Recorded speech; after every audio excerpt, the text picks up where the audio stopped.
Good morning everyone! Sabahan niyo ako mag-unbox ng books ko for my classroom library. Kung maalala niyo, di ba, nagpatulong ako sa inyo, humingi ako ng book title suggestions na ilalagay ko sa aking classroom library. So ngayon, unbox natin. Nga pala, meron kaming budget na 500 ata for classroom. 500 ata or 300? Classroom library. Ayan. So first, here is the, for sure meron ako mga mami-mispronounce na pangalan, title, ganon. Bear with me. Yung iba kasi hindi familiar sa akin din yung mga sinadjust ninyo. Rick Riordan, The Trials of Apollo, The Sherlock Holmes. Karamihan pa rin ng mga binili ko ay set para madali. And syempre kung nagkaroon ng interest yung bata na magbasa, tuloy-tuloy lang. Diba? May by series siya. Dito pa pala, Roald Dahl Collection. Ang dami niyan. Ayan o. The C.S. Lewis Signature Classics Box Set. Ang ganda lang dito no, sa US. Yung iba nga hindi pa nabasa na buklat, nag-order na ulit kami. Refugee, How to Train Your Dragon, The Complete Series. Ako ata na-excite magbasa ng mga ito. Ayan. Ang dami oh. Ano itong mga Free Lunch, Catcher in the Rye, Because of Winn-Dixie, Restart, Esperance Rising. Lahat ng mga nilagay nyo dito, suggestions, okay? Hindi nga ako familiar sa iba, pero dahil sa inyo, nabuo ko atang bilhin yung $500 worth na, na mga libro. The Little Prince, Best of Children's Classics, Little Peter Pan, The Secret Garden, Wizard of Oz, Little Princess, Magnus Chase. Wow, ang dami nito, complete set.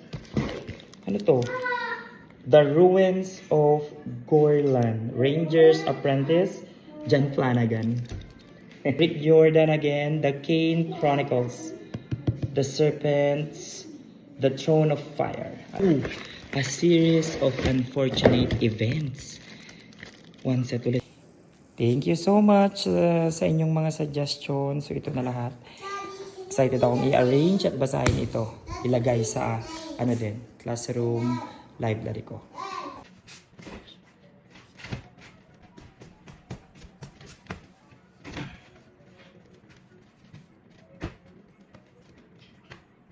Sila simple pa lang yung arrangement ko.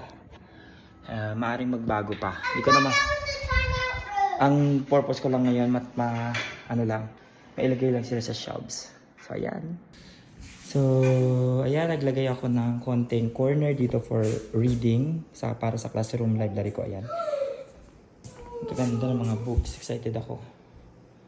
Ayan. Ayun, diba? Umupo na lang sila pag. Ayan, sitting na lang siguro silang ganyan pag magbabasa. Then, siguro ilabas ko to. Ayan. Ayan. Meron kasi akong in-order. Wait lang. Lagay ko siguro ito para magamit na. Maganda kasi siyang ayan o. Para makapagbasa sila. Ayan. Here. In here. What? Yan. O, di ba? Pwede na. Ayan.